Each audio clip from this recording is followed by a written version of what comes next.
Per the direction from Grant PUD's commission, the plan is to finish the full build-out of fiber in Grant County.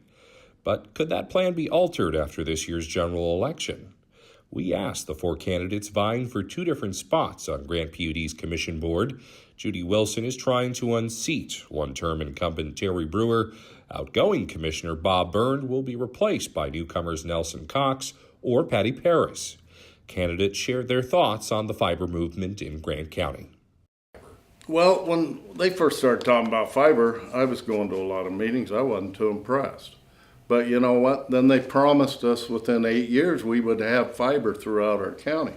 It's been 18 years and we don't have it. When you make somebody a promise, you better follow through. The fiber program needs to be finished.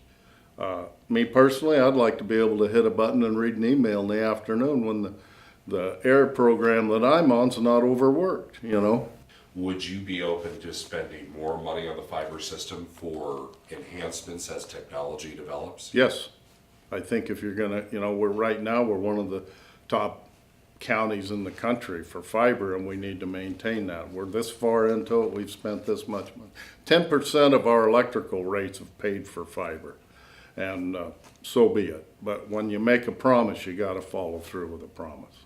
Well, as I said before, I was in on the grassroots of the fiber idea that we were going to be the first in the country to bring fiber to not only business but to residents. So I've had enthusiasm and passion for it since its very birth. And I would like very, very much for us to get behind the growth and have it available to everybody. We need to complete it now so we can move on to other things. Our residents and our businesses need it. And are you open to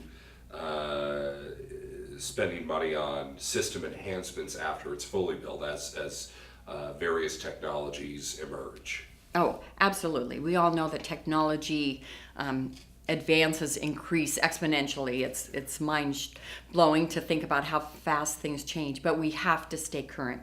It's more costly to fall back and try to catch up than to stay current. That's an important asset that all customers in our community deserve. I was an advocate of it before Washington State passed the law in 2000 or 2001 when Governor Locke came to Moses Lake to sign the bill into law. I had spoken many times to the PUD Commission about the importance of their build out, making it available to customers across our county. When I first ran for election, the PUD had said, we're done building it. The commission said, we're not spending any more to build any more fiber. And I didn't think that was right. I thought everybody needed it. If they wanted it, they certainly deserved to have a chance to have it. Came on the commission in 2007, and we began building fiber again. I'm still committed to that. I want every customer in the county that wants it to have a chance to have a connection sooner rather than later. The staff has told us we could do this for $70 million over 10 years. I'd rather do it over 7 years, 5 if we can, not wait 10 years. But I'm committed to continue to build out fiber. And speaking of which, why does this county need fiber? We are rural, and our telcos, our cable companies are not going to do it in rural, low-density areas. They'll do it in the population centers like Ephrata, Moses Lake, and Quincy, and make broadband available for their customers. They're not going to reach out to the rural areas. Sitting back and looking at it, I don't know why they ever got involved in it in the first place. With a realistic view of Grant County, the distances involved in a lot of Grant County, and the area that they have to service, why they ever promised everybody that they would serve the entire county is beyond me.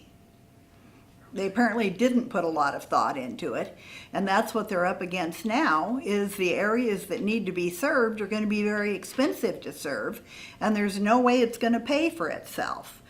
Putting fiber broke Montana Power years ago. They were going to put fiber in Montana, and like I said, it broke the utility trying to do it.